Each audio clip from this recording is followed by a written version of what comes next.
my name is Pete from morethanwords.be and I'm an Adobe Lightroom certified expert, and in this video I want to talk to you about the new features of Lightroom Classic CC. And the first new feature I want to talk to you about is actually that name change. So what's happened is that the applications formerly known as Lightroom 6 and Lightroom CC 2015, the subscription version of Lightroom, have now been rebranded into Lightroom Classic CC. And this, of course, entails two questions. What has happened to Lightroom CC as we knew it, and what's happening to Lightroom 6? Well, let me address those in order. So first thing, Lightroom CC, so the application that you used to know as Lightroom, is now the name of a completely new application, and I'll quickly show it to you. And this is an application that under the hood shares the same raw processing engine as Lightroom, but it's completely focused towards the cloud. So with Lightroom CC, which will be a separate subscription, by the way, if you're interested, and I can imagine people either sticking to Lightroom Classic or switching to Lightroom CC, but for the moment I wouldn't really recommend you use both because, well, it's a double subscription for one, and also there's a couple of things you need to know about if you use both, how they interact, but that's a different video altogether. I just wanted to give you a quick sneak peek of Lightroom CC. Let's go into single image mode here, and on the right here you have all the develop parameters that you know from the Lightroom Classic, as it's now called, and it's all the same. So if you edit an image in Lightroom Classic, Lightroom CC will read those edits, that's not a problem, but you see the controls have been slightly reorganized in a more organic way. Now, Lightroom CC 1.0, as it's fully called right now, does lack a couple of features that Lightroom Classic has. For example, there is, as of now, no split toning, there is no tone curve, but again, it does read images that were edited in Lightroom Classic and that do have split toning or tone curve applied to it. It's just not able to introduce them, these features, through Lightroom CC as of yet, but I'm sure that will change pretty quickly. Now, the main difference, and that's all I want to say about Lightroom CC right now, is that Lightroom CC is completely cloud-based. So you download and you install the app on your computer or more than one computers, but your files themselves in Lightroom Classic, they are stored locally on internal, external hard drives, or they are stored on a network drive, but it's still on a physical drive. With Lightroom CC, your files are automatically stored into the Adobe cloud. Yeah? So that's the major fundamental difference, I'd say, between Lightroom Classic and Lightroom CC. And for example, Lightroom CC, you will pay by the month, but you will also pay by the terabyte used. And the basic plan is for 1 terabyte, one per month per terabyte is $9.99 plus tax. And I think that will translate into 9.99 euros plus VAT as well. So major difference there. And if you're a high volume shooter, I think you'll probably want to stay a while with Lightroom Classic, because if, like me, you have 8 terabyte in the worth of images, well, then it would mean that if I want to switch to Lightroom CC, I'd have to get the 10 terabyte plan, which is $99 or euros per month. So that's maybe a little bit too expensive. But if you're somebody who doesn't shoot that much and who doesn't really need all that storage, then Lightroom CC might be an interesting alternative, because one of the main advantages is that it lets you connect from different devices, whether it's your iPad, your iPhone, or any computer which runs Lightroom CC, the application itself. It lets you work on your images in a very straightforward way. Contrary to Lightroom Classic, where if you want to work with multiple images, there's all kinds of loopholes. I mean, if you want to work with multiple computers, there's all kinds of loopholes that you have to jump through. Now, Again, this is not a course on Lightroom CC, but let's switch back to the other question that will probably interest a lot of Lightroom 6 users.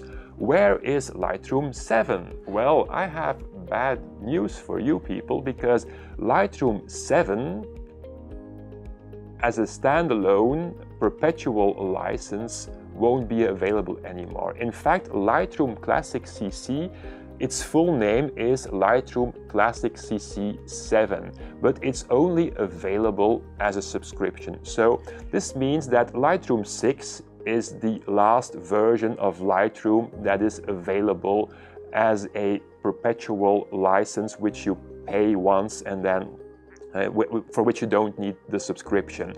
Now, the thing is that if you're a Lightroom 6 user, well, basically you have two options, because Adobe have announced that they will continue to support Lightroom 6 until the end of this year, which isn't very long. This is the end of 2017, by the way, if you're watching this video in 2018 or later. So new camera support will be added until the end of this year, and also operating system support will be added. But for example, come next year, if Mac or Windows do an operating system upgrade, which would break something in the way Lightroom 6 works with these operating systems, then there won't be any new updates. And the same goes with new cameras. But for the new camera part, the Adobe DNG converter will still be updated apparently, so you could still switch, or you could still convert. If you buy a new camera, you can still convert those images to DNG and then import them into Lightroom 6.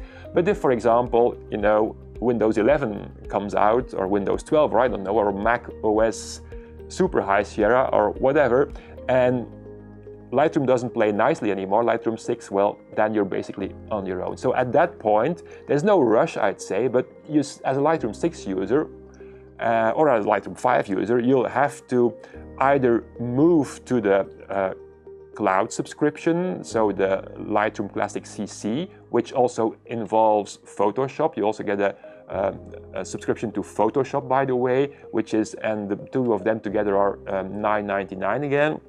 So that's your one option, and your other option basically is to, if you don't want to pay a subscription, is to let go of Lightroom altogether, basically. Now, personally, I think the subscription is a really good deal, and I've actually got a separate video which I will be uploading some point in the future, which walks you through 10 reasons why, for me, as a Lightroom 6 user, you're doing a great deal by upgrading to the subscription plan Lightroom Classic CC. So that's for, first of all, the new name. Second of all, now what's Lightroom CC? I would personally have preferred that Adobe kept the old name for the old product and gave the new product a new name, because this kind of confusing name switch will create a lot of confusion in when you search for training. If you're a user in 2018 of the new Lightroom CC and you will go Lightroom CC training, well, you'll find all stuff that isn't relevant to you, because it'll you know, be about the old Lightroom, which is now Lightroom Classic. And the same thing, if you're looking for Lightroom Classic right now, you'll find very few tutorials, because most of the Lightroom Classic tutorials are still called Lightroom CC or Lightroom 6 tutorials. Anyway, don't shoot me, I'm only the messenger, obviously. Now, so the second thing we saw was what about Lightroom CC, quick introduction. Third thing we saw was what about Lightroom 6, and now let's talk about the new features, because that's probably what you're most interested about. Well, the first new feature, and if I can call it a feature, some people will say, well, it's only obvious that this shouldn't be a feature, this should be by default in any application, but it's speed. In fact, the main priority of the Lightroom development team was speed. Bring the application back up to speed, so to say, because more and more photographers were, and I think rightfully so, complaining about the fact that Lightroom had become a bit of a slow program to use. And so the number one concern was to increase the speed, and that's been done on a number of levels. For example, you'll notice that Lightroom CC Classic CC starts up a lot quicker than it used to, so that's one nice thing. The other thing is that if you switch from a library to develop, that's also become a lot quicker, and that's something that, I don't know about you, but I do that plenty of times a day, switching from a library to develop by pressing the G key to go to the grid view and then the D key to go back to develop. So that's, I won't say that you don't get the occasional spinning beach ball, but on average it's become faster. Another thing that's become faster in develop is the so-called develop walk. If you go from one image to another, well, it's really become a lot faster too. So that's another thing that I really appreciate. And these are small things, but you know, in a day they really give you a lot of extra time. Another thing that's quicker now is painting with the paintbrush. That used to slow a lot of people down, and right now this is a GFX50S file, so it's a quite big file. And let me just quickly brush on here just to show you that it really works nicely. And I mean, it's not about creating the perfect mask here.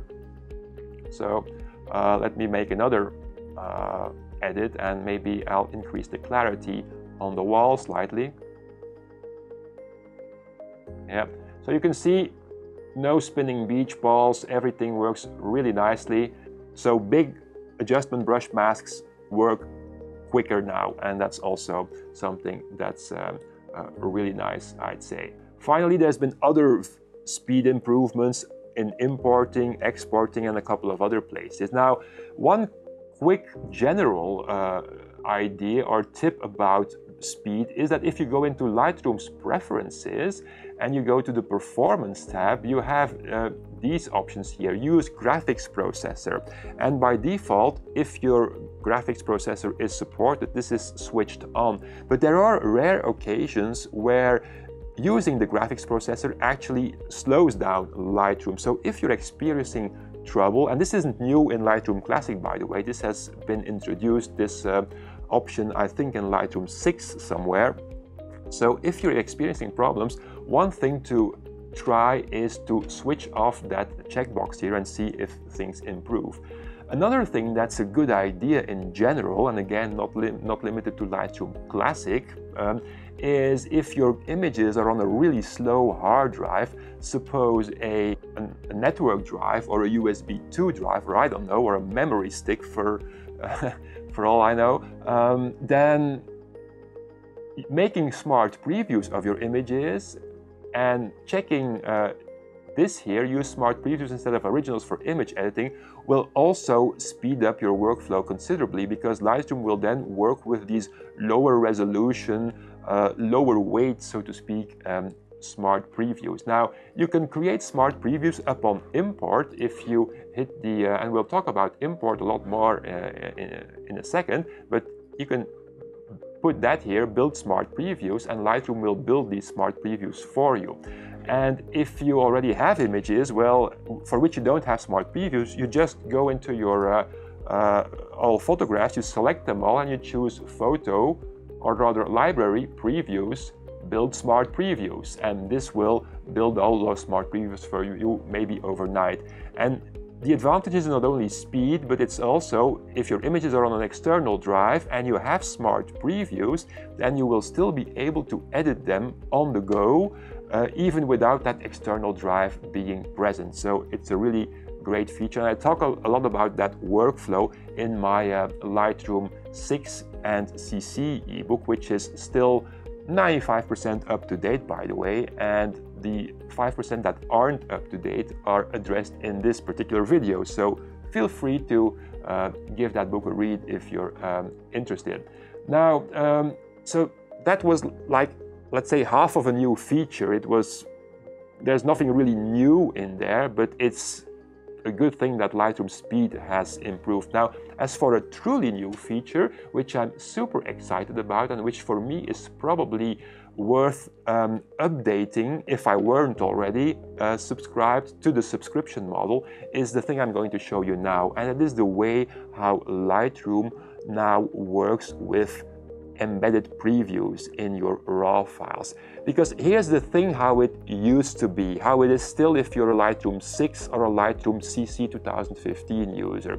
And if you shoot a lot of images, like if you're a wedding photographer or a sports photographer or a journalist, you come back home with a memory card full of images, you want to go through them, see which ones are sharp and which ones aren't, and the thing that happens is that you have to wait until, because you want to zoom into one-on-one, and you have to wait until Lightroom has built its own one-on-one preview. And depending on your camera and your computer, that can take up to 10 seconds sometimes. Like for my GFX, and this is a really new iMac, it still takes up to 10 seconds. And then maybe I see that the image is soft anyway, so that's 10 seconds lost. And then I switch to the next one, I have to wait 10 seconds again. So it's not really a handy workflow. So a lot of high volume photographers that I know have actually switched to using an app like Photo Mechanic at the start of their Lightroom workflow to quickly go through their images and then import only the selection into Lightroom. And you can still do that, but what I'm going to show you now might make that it's not necessary to do that workflow anymore.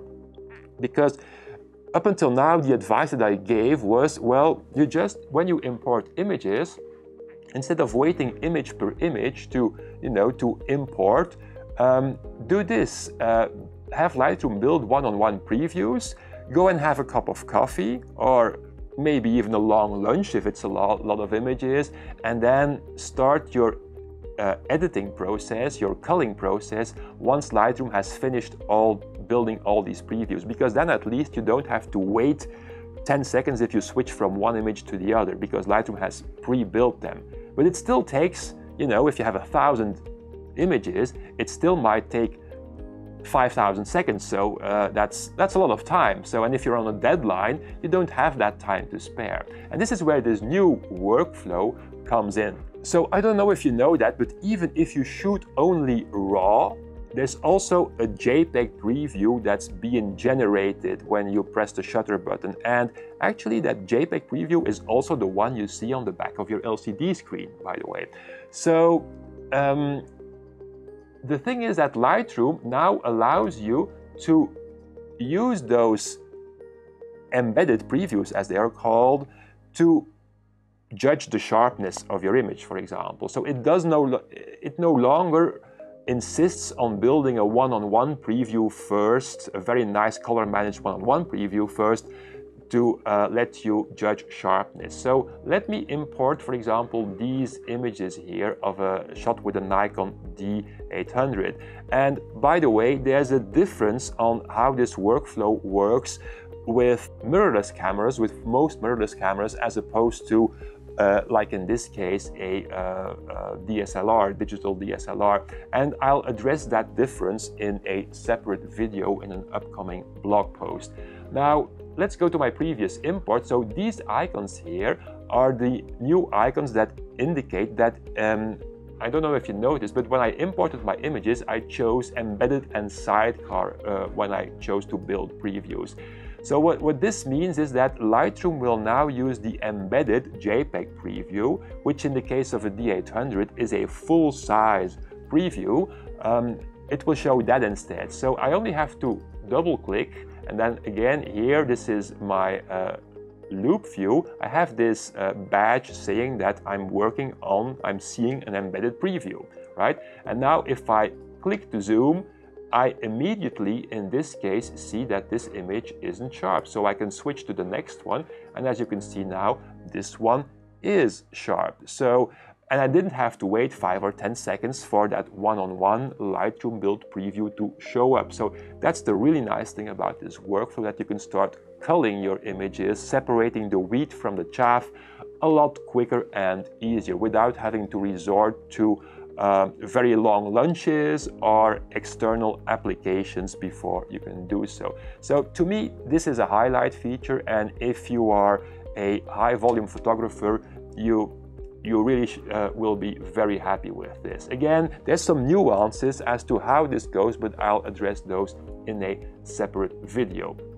Okay, another new feature, so this is a library/organizational new feature. There's also a very cool new feature in the develop part of things, and that's two new range masks that have been introduced. So these are ways to refine the selection that you have, a local adjustment that you have made either with the adjustment brush, the graduated filter, or the radial filter. So let me show you how that works. To me, they remind me a little bit of the way that control points work in Nik software, and I used to be, and I still am, a big fan of those. And I think it's very similar in a way, and it gives tremendous control. So, for example, in this image, I want to increase the smoke. I want to draw more attention to the smoke that comes out of this kettle here, or this plate, or whatever it is. And the problem is that this smoke is very, soft, it goes everywhere. It's very hard to select. I mean, a radial filter won't do it, a graduated filter certainly won't do it. So I could try and select it with the adjustment brush, and I could even try to use auto mask, but auto mask very often leaves very jagged edges. So the new feature is that you just use your adjustment brush, and by the way, I've got this small preset which is called Smoke Enhancer, so I'll just use that, and I will brush over the smoke very, roughly.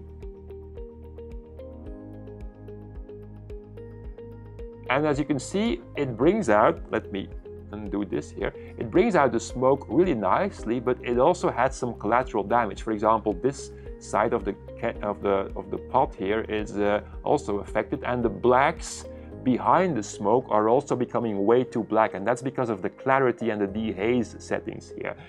But it's very hard for me to just brush on the smoke itself, and that's where the next feature comes in super handy, because this smoke has obviously a very different brightness level than the background that I photographed it against.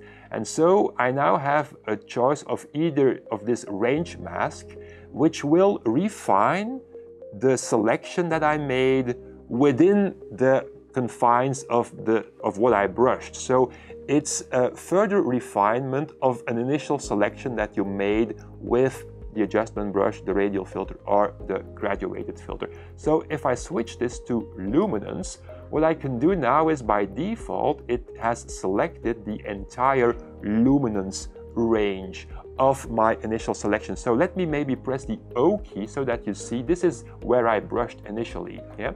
And now by bringing in that range slider from the blacks, from the darkest point, I'm actually telling Lightroom to exclude from my original mask, to exclude the darkest parts. And the more I drag this up, the more it will exclude. As you can see, it will focus within that original brush selection, it will focus on the highlights. And I can even do the same from the other direction. And as you can see now, bringing this in allows me to touch up this a little bit better. And again, the idea is not to make this a perfect selection. I don't need to cut this smoke out and paste it into something else. For that, I'd probably need Photoshop. But the idea is to give me a really good selection in as little time as possible, and that I don't have the most annoying side effects, right? And then I have this smoothness slider, which allows me to, if I drag it to the left, to make the selection even more precise, but at the cost of having some jaggies here and there, or make it a little bit more soft. And again, I'm now working in this mask view, but I would probably just work in regular view and see which setting makes it more believable, which setting blends it better with the background. And to me, that's something like this. Again, this is before the adjustment brush, this is after the adjustment brush. So I've really managed to target my adjustments only onto the smoke, and instead of painting a very precise selection, I painted the rough selection and then let my luminance range mask, as it's called, do the hard work. So again, this is, to me, this is a feature that, you know, it's not something super exciting, maybe like faces that were introduced in Lightroom, I think 6, or some of the other like HDR or whatever, but this is actually a feature that probably I will be using on half of my images and on probably all of my images that I do local adjustments on. So it may look like a small feature, but to me it's actually a big deal, and it will save me lots of time, and it will allow me to make some better edits. Now, one thing you have to bear in mind is that this new feature also makes it necessary that there is a new process version. So we now have, if we look at the settings, we now have the new process version 4. So that's just one thing to bear in mind. The reason I'm telling you this is that if you would apply a preset on here that has process version 3 hard-coded into the settings, then appearances might look different. So that's just something to bear in mind. Okay, now there's another feature as well, or another range mask, and that is this one here, the color range mask. So for example, suppose I want to soften the skin of this model. Well, what I could do is, and I would definitely have to use a different setting like soften skin, for example. So I can use again a very big brush, rough brush, and I could also use the radial filter, by the way. In fact, let's do that. Let's use the radial filter to show you that this technique also works with the radial filter. So let's invert our radial filter so that we focus on the inside of my selection. So it has softened the skin, but the problem is that if you look at the eyes, this is before and after. It has also softened the eyes and the lips, which wasn't actually the idea. So again, I could use the brush inside of my radial filter and paint out the eyes of the mask, but that's a lot of work. It would probably be easier just to use my range mask, set it to color, and then say to Lightroom, well, you know, this color, for example, I want you to, within that broad oval elliptical selection, I want you to only maintain this color, and I can shift click on another color and maybe shift click here, and even I can shift click and drag to include a range of colors. So, but this allows me to tweak my mask. So in this case, the other mask was luminance based, this one is color based. And again, if I do a before and after, you see that the eyes now remain much sharper because the mask that I created is only affecting, or more is affecting the pink skin tones more than it is affecting the rest. And again, I have a mount slider to soften or tweak my mask even more. So that's another, I think, really nice feature to have in this update. And these are also the two main features. So it's not like there's this whole list of new features. And this is also the reason why my Lightroom book is still very much up to date, because apart from the speed, these are the two main new features. Now, there's also one or two other smaller features that I'll quickly run by you. First one has to do with in the collections. You now have a couple of extra smart collection criteria. For example, in the other metadata option, you have one that now also allows you to search for empty title fields, but that's something very specific, I would say. Another thing that's somewhat important, I think, is when you export now, there used to be an option, all metadata or all except camera and camera raw. So there was no way to export just the lens metadata, for example, and the camera metadata, but not your processing metadata. And this new setting here, all except camera raw info, lets you do just that. So it will let you export into your image's metadata which lens you shot the image with, but it won't export your edits, like a preset, for example, that you applied. Yeah? So smaller thing, but still good to know. So that's it, a really quick roundup of all the new stuff that you should know as a Lightroom CC user. I think, well, it's a no-brainer. You're already on the subscription, so the main thing for you will be having to deal with the name change to Lightroom Classic, and also getting to know the new features which I talked about, and hopefully enjoying the speed increase. As a Lightroom 6 user, well, you now have an idea of what is in Lightroom Classic, and you also know that you'll, in the end, sooner or later, if you want to stick with Lightroom, you'll have to switch to a subscription model. And so that's it. I will also, as I said, I will, in the weeks to come, I will give you more examples of these new features, and I will also get back to you on that import embedded preview workflow, because as I mentioned, there's a little bit more to it, especially if you're shooting with the mirrorless cameras, but that's for another video. Thank you for watching for now. Make sure to subscribe to my newsletter if you want to stay updated on Lightroom tips. Each newsletter I send out always has a Lightroom or a Flash or a Photoshop tip, and you'll also be the first to hear about new videos such as this one. Thanks for watching, and talk to you later. Bye bye.